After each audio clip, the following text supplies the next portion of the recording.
Hello, everyone, and welcome to yet another exciting episode of our very famous We Talk Talent series. Today, we have Preeta Saxena, who is an HR professional with extensive experience in designing HR strategies and managing employee life cycles. She has shared her expertise with startups and established organizations across industries in domestic as well as international markets. Preeta comes from a military background and is a big fan of experimentation of work and leveraging technology to fast track outcomes of HR interventions across the value chain. Currently working as HR director at Teachmint Technologies, she is responsible for fostering a workplace culture that embraces non-stop change and brings out the best in people. Welcome to the show, Preeta. Wonderful to have you with us. Thank you so much, Abid. So, Preeta, without any delay, I will jump right into the Q&A. And my first question would be really basic, but really important as well.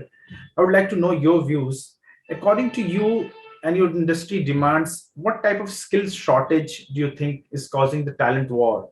So, Abid, I like to divide this question into two parts. One is the skill shortage, and one is the talent war. So let's talk about the skill shortage, and I would want to relook at the problem statement. Now, you know that we're living in very interesting times where disruption is the norm, and the only constant is the change. Now, if change is the only constant, then the problem statement cannot be skill shortage. The problem statement is how you manage and the ability to manage that change. Now, having said that, it is important that I, as an organization, I invest in the skill development of my people, but at the same time, I also invest in the competency development of my people. While I teach them about data machine learning, I talk about artificial intelligence, I talk about web development, I also talk about their problem solving ability. What I need today is teams which are agile, which are thriving, innovative, creative, not in just episodic moments, but as an ongoing everyday working for them. And that's why it's important for me to create a framework that keeps the learning on. And other part or the talent war, if I have teams who are coming up with better versions of themselves, that's my best bet to win the war of talent. Okay, that would you like to share something else, Preeta? Because when we talk about war of talent, this is an ongoing process, and I think it will continue with so much of skills in demand. People are skilling themselves, learning a lot. Would you like to add something else? Abid, I think I would like to just summarize it. See, skills will keep going and keep coming. Trainings, I can keep training them. When I talk about training on skills, there are different kinds of trainings that I emphasize. It can be off the shelf, it can be peer driven, it can be social learning. At the same time, what's more important is that the hunger to learn, unlearn, and relearn is on. And that is what is the role of an HR over here. Correct? So skills will keep coming and going. Very soon they will become redundant. But what is going to be unique over here is your ability to thrive in these changing times. Do you have the right mindset? Do you have the right competency? That is what is going to be my emphasis here. And that's, again, as I said, is my best bet to win the war of talent. All the best for your best bet for that's for sure. Okay, I would like to shift something on something else. Can you please throw some light on your D&I agenda, diversity, equity, and inclusion? We talk a lot about it. We make this as a practice. We set a lot of parameters, but when it comes to execution, that's where a lot of organizations lack. What do you think? Very correctly said. So when you say D, E, and I, and generally in short form, we call it D&I. So my agenda and my entire focus is to ensure that D&I is not just a passing flavor of the month, but it is given due weightage.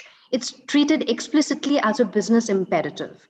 It's a magnet for retaining top talent and increasing commitment of the people. Now, I want to give you some simple, very visible outcomes of having an ongoing D&I initiative in the org. First of all, you're able to tap the collective intelligence of the organization. Second is that your teams, they learn to start drawing insights from various other points. They start looking at the problem statement from different lenses. They become more creative, they become more innovative, they become more inquisitive. And I think it's very important for the entire HR fraternity to ensure that there are teams within the organization.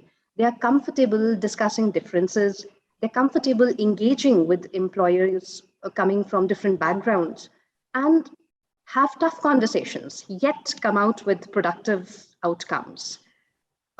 This is very important. And as a rule, we follow this at Teachmint. We create that ecosystem. We create those opportunities for those discussions, for those brainstorming sessions. And wonderful results have come out of that. Second point on the equity. I think it's very important that in your workplace culture, you have a sense of transparency in decision making across the board. You know what is happening and you're okay with it. And you have, it is transparent to you as well. We want to create a culture of right, a justice where right is rewarded, wrong is penalized or sanctioned, and simple, you have the right framework of culture and compliance around that. So it's an ongoing initiative. It's never, I would just emphasize by saying that it's not just one of its kind. It has to be something woven into the culture, and it's an ongoing thing which needs a constant push. Great point. Definitely, it needs a constant push. There's one more thing that needs a constant push, and we all are talking about it, especially during those tough times we all went through during the crisis. That is employer branding. I'm talking about employer branding. It is very significant as of now. It's really important for employers, organization to be in a positive news, not in a positive light, I must say, because when as a employee, if you want to work with some organization, you definitely look what kind of employer they are, what do they do for their employees. These are the things that really matters. So my question to you is, what are your thoughts on employer branding strategy and how it has evolved over the past few years? Your 2 cents for that. So, employer branding is a very huge word and it has a lot of things. But our focus as an organization is, okay, let me take a step back. We are living in very interesting times, and thanks to all the good journalism and the way media has leveraged technology, you can't have any duality, right? So what you are, right? So if an organization has unhappiness within the employees, it will come out in the media too, right? So there's no duality, there's no shortcut. So what we do is, my employer branding strategy starts with my own people. And I ensure that they are aligned with the vision and the mission of the statement. I ask them that, can they identify with the unique value proposition that the employer has to offer? Are they aligned with that? When the answer is yes, I know it is sending the right signals into the market. They are talking the right things in their own network, and we are getting the right people with an open mind, with people who are willing to join us for the right reasons. They're coming to us, not just because of just little bit more salary or just little bit a higher designation. We are having solid candidature who are willing to join us. So that is something that's very important. 2 things which I like to highlight here, Abid, is it's quite a work to have a strong sense of pride and sense of commitment within the organization. A strong sense of pride means that everybody feels they enjoy what they're doing, and they're drawing a lot of pride around that. Now, when we had this Great Place to Work certification in the Trust Index, we scored 90% on that matrix. That means 90%, it's a very high percentage. Everybody feels that they take a lot of pride in their work, and that is my best brand ambassadors, right? Yes. So coming to next topic, which is also really important, and I think this topic is close to really a lot of industries, and that is, I'm talking about gig economy. Okay. India runs on gig economy. In your views, what are the most prominent challenges organizations in India face to utilize the gig economy to its full potential? So I would say We all understand that gig economy is about workforce with freelancing or maybe short-term contracts. Now, there are two sides of it. If I look at the first side, let's say the workforce side. So they have a lot of flexibility to choose the kind of work they wish to do, and they choose the timelines, how long they wish to do.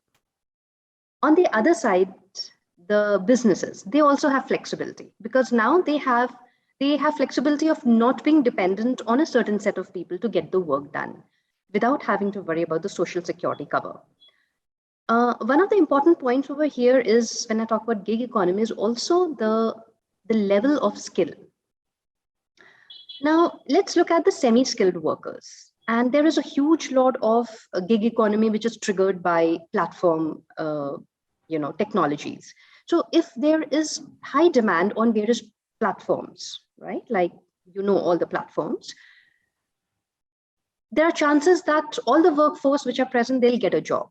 But because the skill set is semi-skilled and there is a huge talent which is available, the bargaining power of those workforce is going to go down. Everybody will get a job, but then they'll have to stretch their working hours or they'll have to double hat to earn what probably they would be earning as a full-time employee. That's one part of it. Second part is if you're highly skilled and you are in a gig economy, you can actually call the shots because there are very few highly skilled workforce available in the gig economy. And for critical projects, you can actually play around and you can have a very strong bargaining power. But again, there is a flip side to that you'll never have projects which have,